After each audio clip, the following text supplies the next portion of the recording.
Bharatiya Janata party Vadodara જિલ્લા દ્વારા કટોકટી કાળો દિવસ અંતર્ગત કાર્યક્રમનું આયોજન તારીખ 25 જૂન 1975ના રોજ દેશમાં કટોકટી લાદીને કોંગ્રેસ દ્વારા લોકશાહી ખતમ કરવાનું કાર્ય કર્યું હતું, જેમાં માનવ અધિકારનું હનન, દેશવાસીઓ પર અત્યાચાર અને મીડિયા પર સેન્સરશિપ લાદવા જેવી વિવિધ પ્રકારના અત્યાચારોના લીધે દેશમાં 25 જૂનનો દિવસ કાળો દિવસ તરીકે ઓળખાય છે, જે સંદર્ભમાં માનનીય રાષ્ટ્રીય અધ્યક્ષ શ્રી જે.પી. નડ્ડાજી અને ગુજરાત પ્રદેશ પ્રમુખ શ્રી સી.આર. પાટીલજીના નિર્દેશન અનુસાર વડોદરા મહાનગર ભાજપ દ્વારા વાસ્તવિક ઓડિટોરિયમ રેસકોર્સ વડોદરા ખાતે કાર્યક્રમનું આયોજન કરવામાં આવ્યું હતું.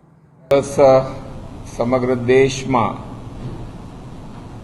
જ્યાં સુધી લોકશાહીને સંબંધ છે ત્યાં સુધી આજની પેઢી અને આવતીકાલની પેઢીએ પણ યાદ રાખવો પડે એવા કાળા દિવસ તરીકે ભારતની લોકશાહીના ઇતિહાસમાં તે સમયના પ્રધાનમંત્રી શ્રીમતી ઇન્દિરા ગાંધીજીએ પોતાની સત્તા બચાવવા માટે બંધારણીય અધિકારોથી ઉપરવટ જઈને કેબિનેટની મંજૂરી વગર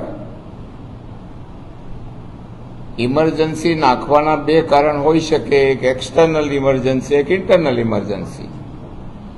પરંતુ દેશમાં એવું કોઈ વાતાવરણ ન હોવા છતાં અલ્હાબાદ હાઈકોર્ટની ચૂંટણી સરકારી મશીનરીનો દુરુપયોગ કરીને જીત્યા એમ એમના વિરોધી જ્યારે લડતા હતા એમની સામે રાજનારાયણજીએ કેસ કરેલો અલ્હાબાદ હાઈકોર્ટમાં 12મી જૂન 1975 ચુકાદો આવ્યો અને 6 વર્ષ માટે ગેરલાયક ઠર્યા શ્રીમતી ઇન્દિરા ગાંધી. આજે જે બંધારણની દુહાઈ દે છે, રાહુલ ગાંધી ચોપડી લઈને ફરે છે, આ દેશની જનતાએ એ દિવસ આ 25 તારીખ જેને લોકશાહી સાથે લાગણી છે અથવા લોકશાહીને જે આ દેશ જેના માટે લડ્યો, કુરબાની આપીને આ દેશને લોકશાહી દેશ બનાવ્યો, એ બધા યાદ રાખવા જેવો કાળો દિવસ છે. અને એ સુપ્રીમ કોર્ટમાં જ્યારે ગયા આ ચુકાદાની સામે, પણ એ વખતે વાતાવરણ આખા દેશના લોકો ઈચ્છતા હતા કે ગેરબંધારણીય રીતે એક ચિઠ્ઠી જ લખી કે since the emergency internal emergency prevails in this country it has to be declared as the emergency. અને રાષ્ટ્રપતિએ કંઈ પણ વિચાર્યા વગર વડાપ્રધાનના કહેવાથી કેબિનેટના નોડ સિવાય, કેબિનેટમાં તો આગલા પાછીના 26 તારીખે મંજૂર કર્યું. આ સૌથી મોટો બંધારણનું સૌથી મોટું ઉલ્લંઘન કર્યું હોય તો એ કાળો દિવસ આ હતો. અને એટલા માટે અમે આખા દેશમાં તમામ મહાનગરોમાં પ્રજા, અમારા કાર્યકર્તા વારંવાર જે દુહાઈ દે છે ને, આ ગઈ ચૂંટણીમાં બહુ સંવિધાન લઈને ફર્યા, 1,40,000 લોકોને કોઈ પણ કારણ વગર જેલમાં 21 મહિના રાખ્યા.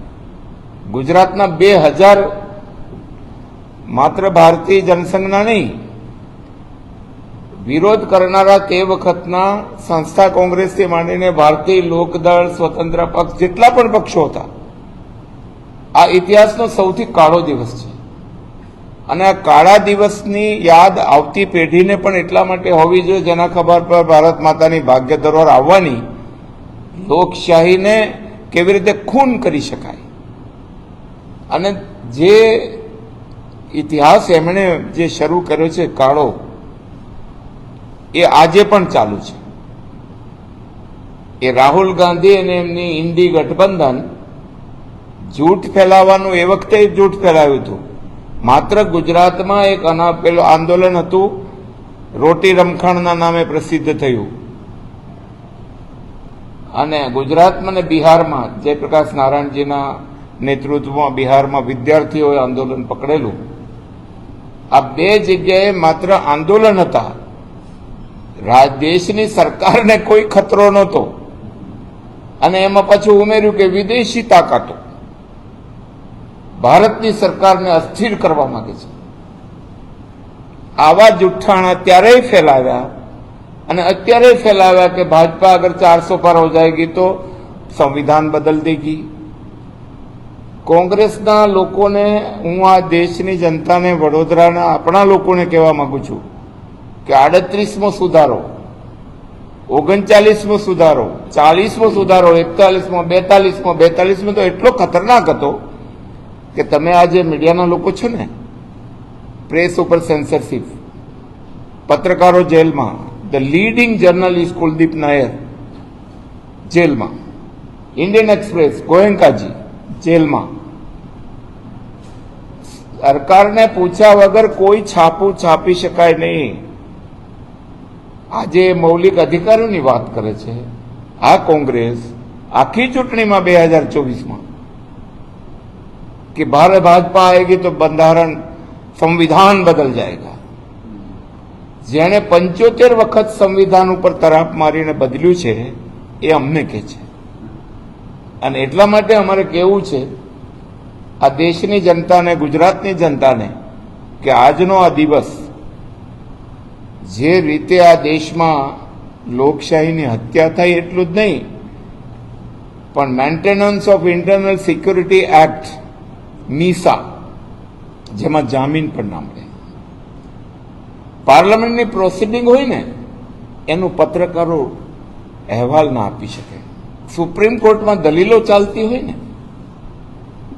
એનું પ્રેસ છાપી ન શકે. સાહેબ વિચાર તો કરો કે પ્રિન્ટ મીડિયા ત્યારે એક જ હતું, ઇલેક્ટ્રોનિક નહોતું. રાતે 12 વાગે ઇમરજન્સી ડિક્લેર થઈને 2 વાગે આખા દેશના છાપાના ઇલેક્ટ્રિક કનેક્શન કાપી નાખે. There was no newspaper on 26th. એ અમને કે છે બંધારણની વાત, મૂળભૂત અધિકારોની વાત. અને ફંડામેન્ટલ રાઇટ એટલે મૂળભૂત અધિકારો બંધારણમાં જે રીતે છેદ ઉડાડી દીધો.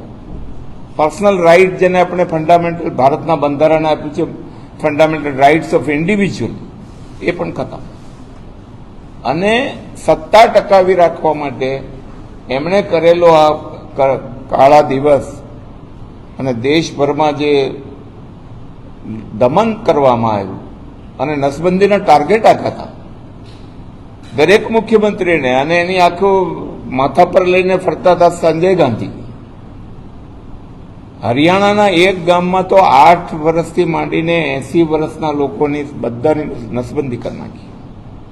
7 લાખ લોકોને ઝૂંપડપટ્ટીમાંથી બેઘર કર્યા દિલ્હી સુંદર બનાવવા માટે, માત્ર દિલ્હીમાં. અને એની સામે કોઈ ફરિયાદ ન થઈ શકે. કોર્ટ ઓફ લો ત્યાં સુધી કે કોરમ ન મળે ત્યાં સુધી કાર્યવાહી ન થાય, એ તો કાયદો છે. There means two 1/3 of the total strength. એક પાર્લામેન્ટમાં સભ્ય હોય ને તો કાયદો બનાવી શકે. આવું એક વિધાનસભામાં ધારાસભ્ય ઉપસ્થિત હોય તો he has the power to make the law. આ પ્રકારનું સંપૂર્ણપણે એમણે જે કર્યું એના પાપે આજે કોંગ્રેસ અને એમના મળતિયાઓ એ જ કરી રહ્યા છે. જૂઠ ફેલાવો, બંધારણની વાત કરીને જે બંધારણનો એમણે છેદ ઉડાડ્યો હતો, ઈવીએમની પાછળ પડવાનું. એમના પિતા શ્રી રાજીવ ગાંધીએ 1989માં કીધું હતું કે આ બેલેટનો વિકલ્પ શોધવો જોઈએ. આજે એમના દીકરા કહે છે કે ઈવીએમ આમ છે. મુંબઈમાં પાછળ પડવાની બધા છાપામાં હેડલાઇન આવી હતી કે એનડીએના એક પ્રત્યાશીના સગાએ મોબાઈલ ઉપર ઓટીપીથી આખું ઈવીએમ ખોલ્યું. ઇલેક્શન કમિશને જવાબ બે દિવસે બધા હેડલાઇન કરી, પણ જ્યારે ઈસીએ સ્પષ્ટ કર્યું it can not be open by any OTP, it is not a system at all. પછી કોઈએ છાપ્યું નહીં. આ પ્રકારનું જે માનસ છે, કાશ્મીરમાં આર્ટિકલ 370 હટાવી કારણ કે અમારું કમિટમેન્ટ હતું. વી રિમૂવ 35A કારણ કે અમારું કમિટમેન્ટ હતું, પણ એ દેશના ભલા માટે હતું.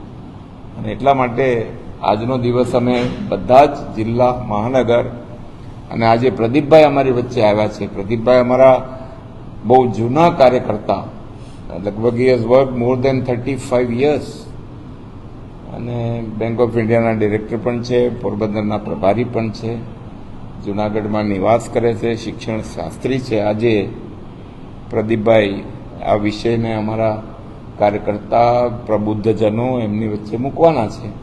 દરમિયાનમાં અમે આ 23 તારીખથી ડૉક્ટર શ્યામાપ્રસાદ મુખર્જીનું બલિદાન કાશ્મીર માટે જે થયું ત્યાંથી માંડીને 6 જુલાઈ સુધી અમે જુદા જુદા કાર્યક્રમ લીધા છે.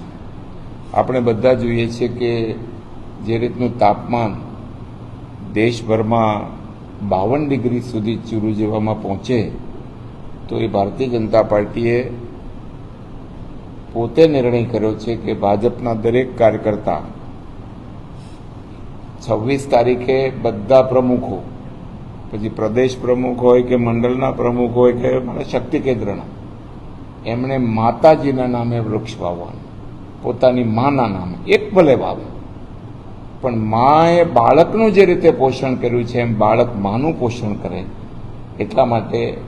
અને બીજા દિવસે 27 તારીખે બધા ઉપપ્રમુખો અને સહકારી સંસ્થામાં બધા વાઇસ ચેરમેન, એવી જ રીતે 28 તારીખે બધા જ મહામંત્રીઓ અને એમની સાથે બધા જ એક કક્ષાના સહકારી ક્ષેત્રના લોકો, 29 તારીખે પછી અમારી કારોબારીઓ, જેટલા કારોબારીના મોરચાના સદસ્યો છે એ માના નામે, માતાના નામે એક વૃક્ષ વાવે. તો અમારી જે સ્ટ્રેન્થ છે સંગઠનની, એ સંગઠનની સ્ટ્રેન્થ ઉપર અમે કહીએ છીએ કે દરેક શહેરમાં આ રીતે અમે કરી રહ્યા છીએ. ધારાસભ્યો 6મી તારીખે જે ડૉક્ટર શ્યામાપ્રસાદ મુખર્જીનો પ્રાગટ્ય દિવસ છે એ દિવસે બધા જ સાંસદ, ધારાસભ્ય, પૂર્વ સાંસદ બધા લોકો એક એક વૃક્ષ માતાના નામે, અને આજે પણ અહીંયા અમે વૃક્ષારોપણ કરવાના છીએ.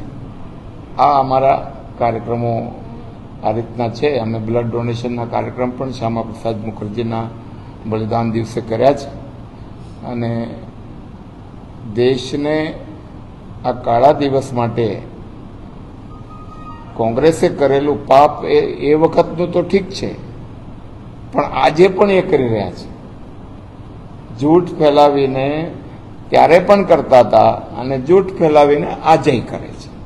અને એનો પર્દાફાશ ભારતીય જનતા પાર્ટી આ જનતામાં આ કાર્યક્રમો દ્વારા કરશે.